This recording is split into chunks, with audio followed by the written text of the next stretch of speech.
Sobat Budaya di seluruh Nusantara, masih berjumpa lagi dengan saya Yopi di channel Gubuk Inovatif yang diprakarsai Museum Gubuk Wayang dalam acara Sambang Konco Potehi di Kota Malang, Jawa Timur dalam masa pandemi COVID-19. Nah, Sobat Budaya, sekarang saya berada di Museum Brawijaya yang akan menyambangi adanya salah satu konco potehi atau pelaku seni, dan juga beliau boleh dikatakan seorang senior adalah Bapak Supriyono atau Pak Supri. Seperti apa pengalaman Pak Supri, seperti apa aktivitas Pak Supri, di mana kegiatan yang dilakukan di rumah bila tidak ada pementasan. Penasaran kan Sobat Budaya? Sebelumnya jangan lupa subscribe, like, comment, and share channel ini biar Sobat Budaya tidak ketinggalan, dan semoga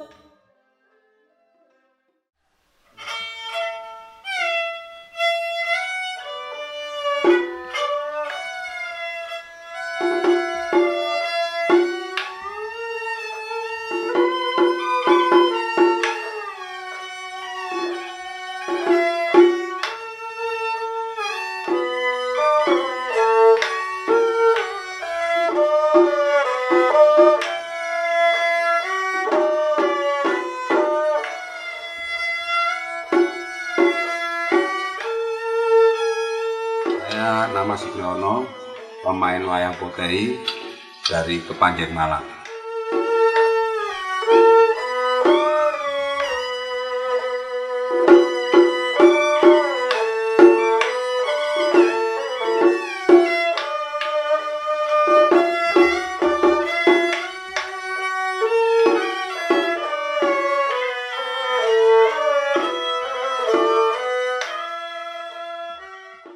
Nah, Sobat Budaya, saat sekarang ini saya sudah sampai di depan narasumber pemain wayang potehi Bapak Supriyono atau Pak Supri.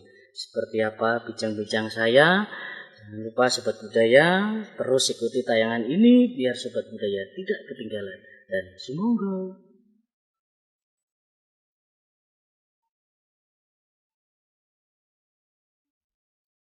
Nah, Sobat Budaya di seluruh Nusantara, sekarang saya sudah sampai di kediaman narasumber pelaku wayang potehi, juga boleh dikatakan senior saya, Bapak Supriyono, atau konco-konco memanggil Pak Supri. Seperti apa bincang-bincang saya dengan Pak Supri? Dan jangan lupa sebelumnya subscribe, like, comment, and share channel ini biar Sobat Budaya tidak ketinggalan. Nah, apa kabar Pak Supriyono? Baik kabarnya. Sehat selalu ya Pak? Ya, alhamdulillah. Alhamdulillah. Nah Pak Supriyono, seperti acara saya Sambang Konco Potehi dan berketepatan di Kota Kepanjen Malang. Pertama datang ke rumah Pak Supri, satu istilahnya ingin menanyakan kabar baik keluarga Pak Supri, dan yang kedua biar nanti Pak Supri bercerita mengenai pengalaman Pak Supri selama menjadi pemain wayang potehi, dan nanti juga Pak Supri bisa bercerita kepada Sobat Budaya aktivitas atau kegiatan yang dilakukan di rumah selama tidak ada pementasan wayang potehi, biar nanti Sobat Budaya lebih mengenal dan lebih tahu ternyata Pak Supri tidak ada tanggapan wayang potehi itu di rumah aktivitasnya seperti ini, gitu Pak ya. Nah, untuk Pak Supri bisa menjelaskan kepada Sobat Budaya, dimulai tahun berapakah ini Pak Supri mulai menekuni wayang potehi? Monggo. Mulai saya main belajar dulu tahun 80. Tahun 80 Pak. 80-an. Jadi saya masih sekolah SD. Awal-awalnya saya itu nonton. Terus akhirnya saya bisa masuk ke panggung di dalam. Nah, terus saya jadi pesuruh. Jadi kayak beli bakpo, beli rokok, kayak begitu. Nah, setelah itu akhirnya saya berminat, ingin bisa alat-alat musik itu saya dengar kok enak, jadi saya ingin bisa belajar. Nah, setelah itu saya setiap hari saya belajar di situ. Terus akhirnya lama-lama saya bisa. Setelah bisa, awal-awalnya saya bantu teman yang namanya Nesi. Berarti bisa disebutkan waktunya itu belajar atau mendekati panggung itu dijadikan istilahnya disuruh sana sini sampai waktu itu di mana Pak Supri? Di Blitar. Di Blitar. Waktu itu di Blitar. Bisa menceritakan yang main waktu itu? Yang main itu Cik Bojun. Terus dalangnya itu siapa itu? Barangkali diingat-ingat. Apa Pak Bejo? Bukan. Siapa itu? Mas Didi. Mas Didi. Oh, ya. Mas Didi. Yang main Mas Didi, terus Nesi, terus Cik Bojun, terus siapa itu? Toto. Oh, Pak Toto. Mas Toto itu. Terus jijunya itu gonta-ganti. Waktu dulu itu ya Pak Keke, ya Pak Subur. Gitu. Berarti waktu itu Pak Keke atau Pak Sutarto beserta Pak Subur masih jadi asisten dalang Pak. Betul. Ya? Tahun 80 itu Pak. Tahun 80-an. Di pentas di Kelenteng Blitar. Nah, setelah itu saya belajar, terus akhirnya saya mencoba bantu nabuh gendang. Punya bagian Pak Nesi. Pegang tambur, dongko. Betul. Terus mungkin penilaian orang-orang mungkin saya bisa gitu. Tahun 80-an saya pertama kali diajak main sungguhan. Di mana itu Pak? Tulungagung. Di Tulungagung. Bisa ingat dalangnya waktu itu? Dalangnya Yoksam. Oh, Pak Yoksam. Ya, Pak Yoksam. Terus Cik Kimde ya. Siapa itu yang rumahnya Tulungagung, siapa yang tangannya? Siapa? Oh, Pak Singde. Pak Singde. Ya, almarhum Pak Singde itu. Terus kalau nggak salah Slompret Parto. Almarhum Pak Parto itu. Ya, almarhum Parto. Ya, itu. Terus sama itu adiknya siapa itu? Adiknya Pak Ade itu siapa itu? Pak Iya. Almarhum Pak Cak Iya. Terus saya. Itu tahun berapa Pak main tahun itu? 81. Oh, tahun 81. Ya. Berarti kalau boleh digarisbawahi Pak Supri ya, mulai merapat, mulai ada istilahnya rasa ingin belajar, ingin mengenal wayang potehi di tahun 80 Pak. Tahun 80-an ya. Terus begitu sudah istilahnya mumpuni ya, sudah bisa. Tahun 81 Pak Supri mulai istilahnya boleh dikatakan resmi jadi pemain nih. Betul. Main di Kota Tulungagung. Berarti kalau 81 itu sudah seumuran saya Pak Supri. Ya. Sudah berapa tahun ya Pak Supri ya? Dari 81 berarti sudah 40 tahun. 40 tahun. Berarti seumuran saya. Nah, berarti waktu belajar Pak Supri berarti tidak pernah jadi asisten dalang berarti? Tidak pernah. Saya awal pegang tambur. Langsung pegang tambur. Setelah itu saya meningkat ke tualo. Pegang tualo sama musik itu ya, pegang erhu itu. Ya. Terus? Setelah itu saya langsung belajar ke slompret. Ke trompet itu ya, Pak Supri.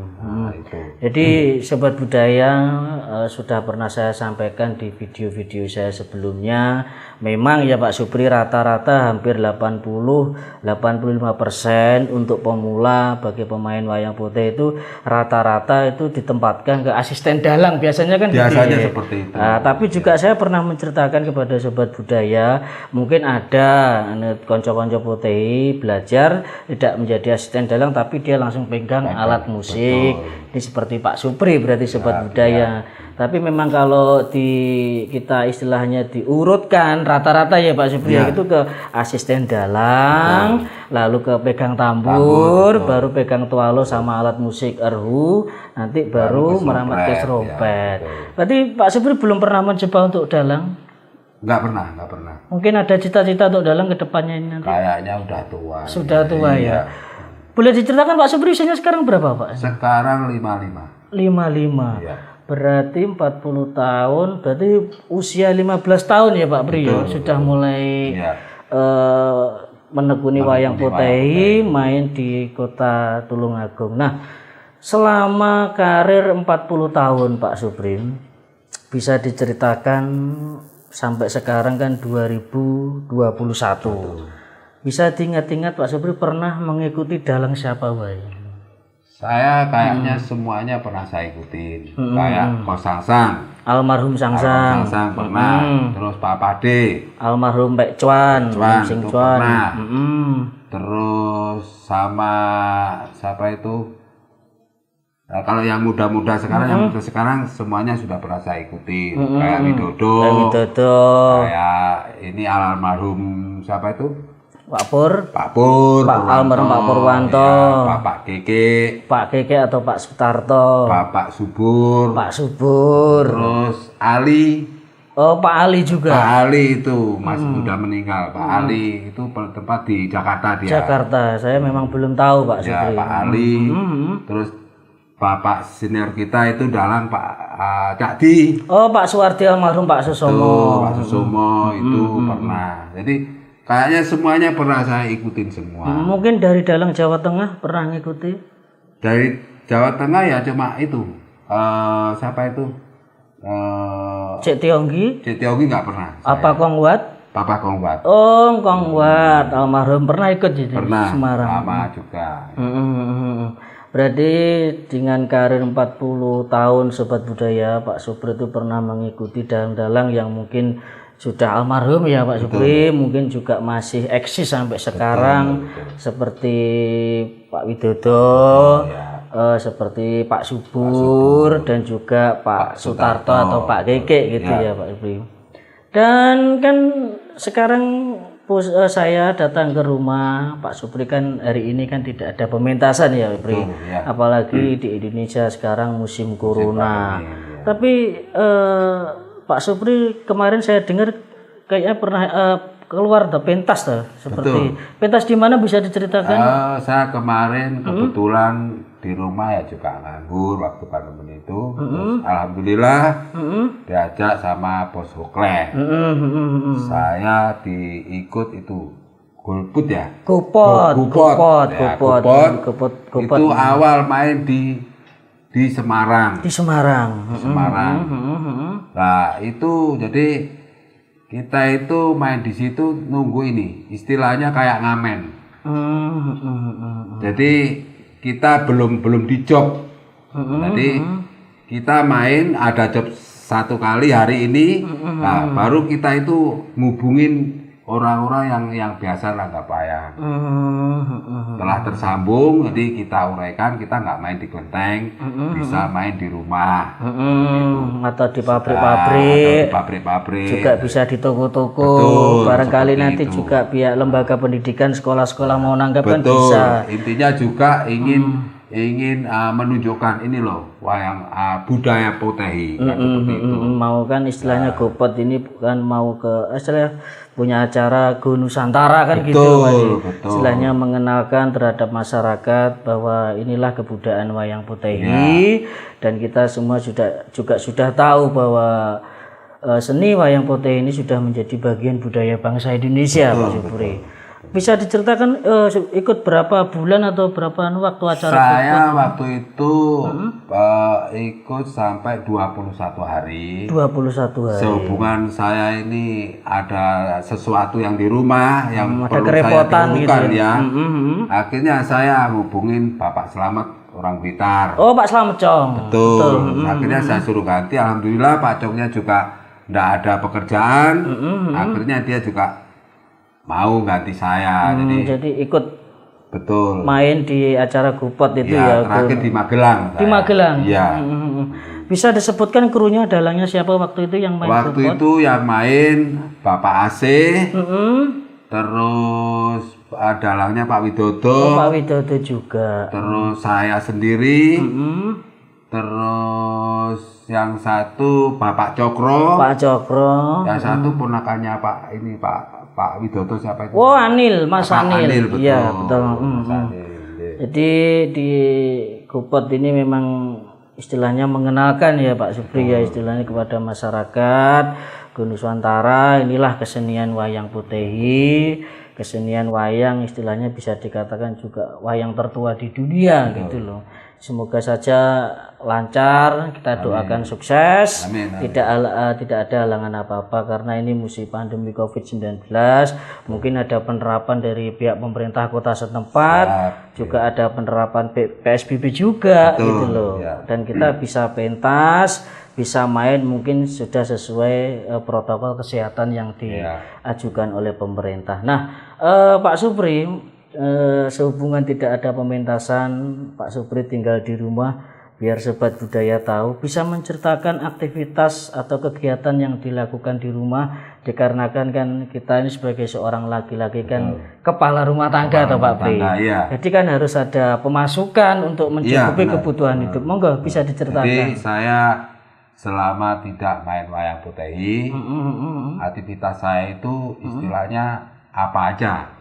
Disuruh sana, disuruh sini, yang penting bisa mendapatkan uang untuk belanja di rumah. Serabutan gitu ya? Iya, serabutan. Terus kalau malam saya jaga gudang bako. Oh, gudang bako. Ya. Di Kepanjen sini juga, Di Kepanjen dekat. Ya. Ya, itu aktivitas saya untuk hari-harinya. Mungkin ada aktivitas lain untuk istilah hiburan atau istilah kayak hiburan kayaknya nggak ada. Hiburannya ya ini, burung ini. Oh, burung Pak Pri ya. Ternak berapa burung ini? Melihara berapa burung? Ada empat. Bisa disebutkan burungnya? Satu murai, terus bunglor kembang, terus kenari. Nah itu untuk istilahnya buat hiburan di rumah Pak Pri ya. Iya. Daripada stres. Iya. Ada hiburan kita dengarkan kicauan burung kan mungkin bisa istilahnya buat hiburan lah daripada kita sepaneng ya Pak Pri ya. Nah, Pak Pri bisa menceritakan setiap pekerjaan pasti kan ada pengalaman yang bisa diceritakan.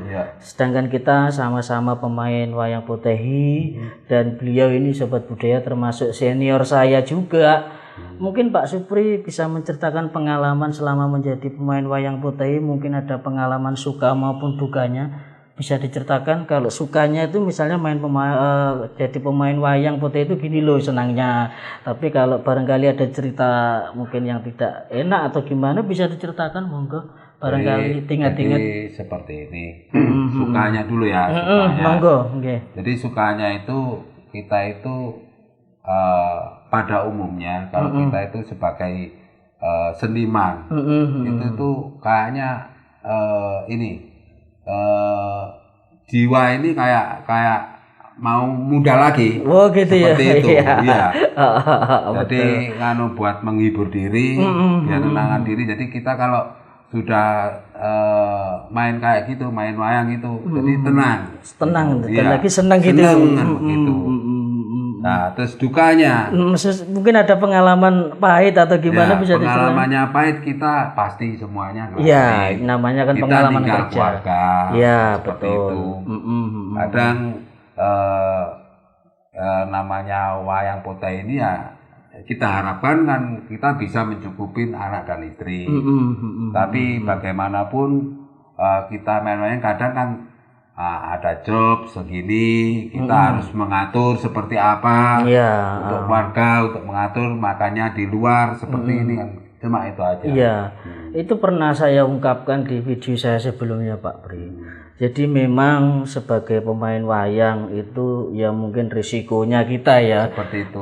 Bagi yang sudah berkeluarga Pak Pri, itu pasti meninggalkan anak istri dan kadang-kadang itu bisa lama kan Pak Pri, ada 1 bulan, bisa 2 bulan, minimal kadang-kadang 2 minggu lah kita meninggalkan anak istri. Itu memang begitu sobat budaya. Dan lagi kalau kita istilahnya main jauh seperti Pak Pri kemarin main gopot, ada kerepotan di rumah itu kalau tidak ada gantinya susah juga ya Pak Pri. Saya pernah itu main di Citraland. Jadi wayang Putehi itu sangat terikat, beda sama seperti kayak kesenian yang lain. Wayang Putehi itu pemainnya pas-pasan. Jadi kalau hilang satu nggak bisa main. Iya. Contoh saya waktu tahun 91 itu saya main di Citraland di Jakarta. Itu ceritakan dalangnya siapa? Dalangnya Bapak Subur. Oh, Pak Subur juga. Ya. Nah, itu keluarga saya meninggal.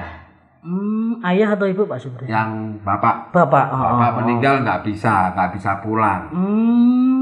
Terus waktu tahun 84 juga begitu, main di Jombang, dalangnya Pak Pade. Pak Cuan. Pak Cuan, itu bapak saya juga mati. Kan bapak saya dua, yang pertama itu nggak jadi, yang kedua yang sambungan ya, gitu. Sambungan oh itu. iya. Itulah memang istilahnya risiko kita orang wayang. Ya, betul. Memang demikian, karena kita kan minimal main 5 orang ya Pak Pri. Betul, Kadang kalau jauh bisa 6 orang. Tapi begitu kita main di luar kota yang tempuh jaraknya itu jauh, mesti kayak di Jakarta atau bahkan di luar pulau, bila mana ada kabar yang kurang baik dari rumah, kita sulit meninggalkan Sobat Budaya. Karena apa? Bila mana kita bisa main 4 orang, kalau misalnya kepepet, cuma permainan tidak akan sebagus. Itu ya Pak Pri. Nah, Pak Pri ini bisa bercerita, karena ini kan COVID-19, Corona kan sangat mengimbas di pertunjukan wayang Potehi. Ada teman-teman yang main, ada yang tidak, karena seperti saya di Kota Tulungagung juga tidak main karena izinnya tidak keluar. Nah, harapan Pak Supri mengenai Potehi bila mana ini nanti Corona sudah selesai, COVID-19 ini pergi dari Indonesia, harapannya Pak Supri mengenai pementasan wayang Potehi ke depan nih, monggo Pak, harapannya Pak. Begini, mudah-mudahan Corona ini cepat kelar. Amin, cepat pergi ya Pak ya. Ya, cepat pergi. Terus yang kedua, jadi wayang ini bisa lancar lagi seperti semula. Iya, seperti tahun-tahun sebelumnya Pak Pri ya. Dan harapan saya, monggo anak-anak muda yang masih jauh itu bisa meneruskan apa itu kesenian wayang Potehi. Iya, regenerasinya baru. Karena apa? Ini wayang ini kayaknya yang tua-tua ini pada sudah nggak ada, jadi memang banyak yang habis meninggal ya. Gitu. Jadi informasi kemarin sampai saya sama Bos Oklay, saya suruh belajar dalang. Dan jelas saya nggak bisa. Iya, juga faktor umur juga paling. Faktor umur. Andai kan mau belajar dari dulu ya Pak. Betul. Mudah-mudahan yang muda-muda ini bisa meneruskan apa itu kesenian ini dan lanjut sampai seterusnya. Amin ya. Itu juga termasuk beban seperti saya juga ya Pak. Saya juga pemain regenerasi, juga konco-konco. Jadi istilahnya harapannya Pak Pri nanti supaya ada tunas baru atau regenerasi baru pemain wayang Potehi agar tidak punah ya Pak. Karena siapa lagi yang melestarikan kalau bukan kita Pak. Kita benar. Nah, karena kita adalah pemain gitu loh. Jadi istilahnya memang perlu Pak Pri. Kemarin di video-video saya sebelumnya juga sudah saya sampaikan perlunya adanya pemain-pemain baru, tunas-tunas baru untuk diberi kesempatan berpentas, biar supaya mereka melatih diri, mengasah kemampuan, biar tahu skillnya, biar tahu tebal tipisnya talentanya Pak Pri. Jadi mereka nanti kalau diberi kesempatan kan lama-kelamaan bisa menguasai, meskipun mereka tidak begitu ahli, tidak begitu, kan tergantung bakatnya juga toh Pak Pri. Memang demikian Sobat Budaya. Nah, mungkin ada yang ditambahkan lagi Pak Pri? Sudah cukup. Berarti terima kasih Pak Supri ya sudah menemani saya berbincang-bincang. Pak Supri juga sudah menceritakan pengalamannya selama menjadi pemain wayang Potehi, juga sudah bercerita kepada Sobat Budaya mengenai aktivitas atau kegiatan Pak Supri yang dilakukan di rumah selama tidak ada pementasan wayang Potehi. Begitu kan Pak Supri ya? Ada kurang lebihnya nanti saya mohon maaf, dan saya mendoakan semoga Pak Supri selalu sehat, sekeluarga, dan selalu dalam lindungan Tuhan Yang Maha Esa. Terima kasih Pak Supri. Nah, demikianlah Sobat Budaya bincang-bincang saya dengan narasumber pemain wayang Potehi, juga termasuk senior saya dari Kota Kepanjen Malang. Semoga cerita dari Bapak Supriyono ini bisa menambah wawasan Sobat Budaya. Dan jangan lupa seperti biasa subscribe, like, comment, and share channel ini biar saya lebih bersemangat. Dan tidak lupa juga saya mengingatkan untuk selalu mematuhi protokol kesehatan dari pemerintah dengan melakukan 3M. 1. Mencuci tangan dengan sabun, menggunakan masker, dan menjaga jarak. Salam budaya, maju bersama, Potehi Nusantara.